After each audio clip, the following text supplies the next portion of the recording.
lui a imposé d'arrêter la danse si elle souhaitait se marier avec lui. Elle l'a quitté. Bienvenue dans In Our Buzz, la série où on décrypte ensemble l'actualité, mais avec le regard affûté d'une héritière. Ici, chaque buzz devient une leçon, chaque histoire, chaque anecdote devient une source d'inspiration. Chaque choix, chaque succès ou erreur nous permet d'analyser, anticiper et évoluer et de devenir la meilleure version de nous-mêmes. Car une véritable héritière prend ses enseignements de tout ce qui l'entoure.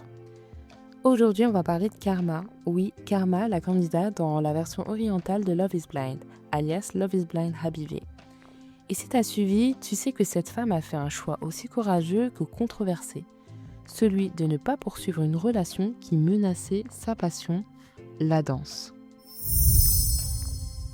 Et c'est là que Karma a pris une décision que peu auraient osé prendre. Plutôt que de compromettre son essence, elle a quitté l'expérience. Elle a refusé une vie dans laquelle sa lumière serait tamisée et où elle devrait mettre de côté sa passion qui lui était chère.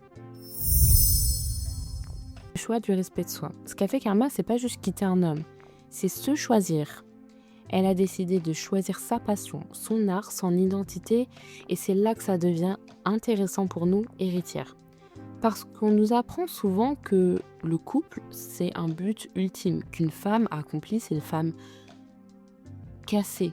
Mais à quoi bon être en couple si c'est pour abandonner une part de toi à chaque compromis, si ton feu intérieur doit s'éteindre doucement au nom de la stabilité. Karma, via ce geste, elle nous rappelle une vérité qui est essentielle. Ce n'est pas de l'égoïsme de se choisir, c'est de l'intégrité.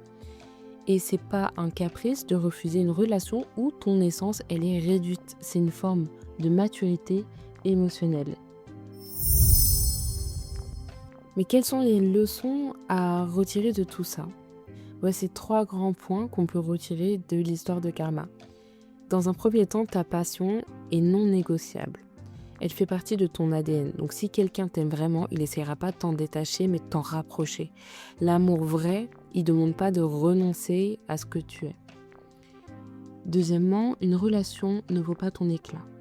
Même si c'est tentant de faire des compromis, juste un peu, l'accumulation de ces micro-renoncements finit par te faire oublier qui tu étais avant la relation. Karma nous montre qu'on peut dire non, même si c'est dur, même si ça brise un fantasme.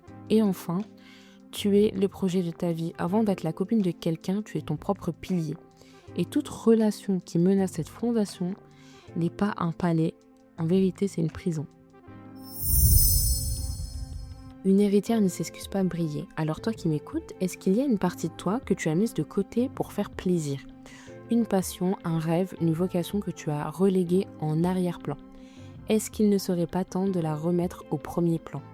L'histoire de Karma, c'est pas juste une histoire de télé-réalité, c'est un miroir. Elle nous montre que parfois le vrai courage, ce n'est pas d'aimer à tout prix, mais c'est de s'aimer assez pour partir.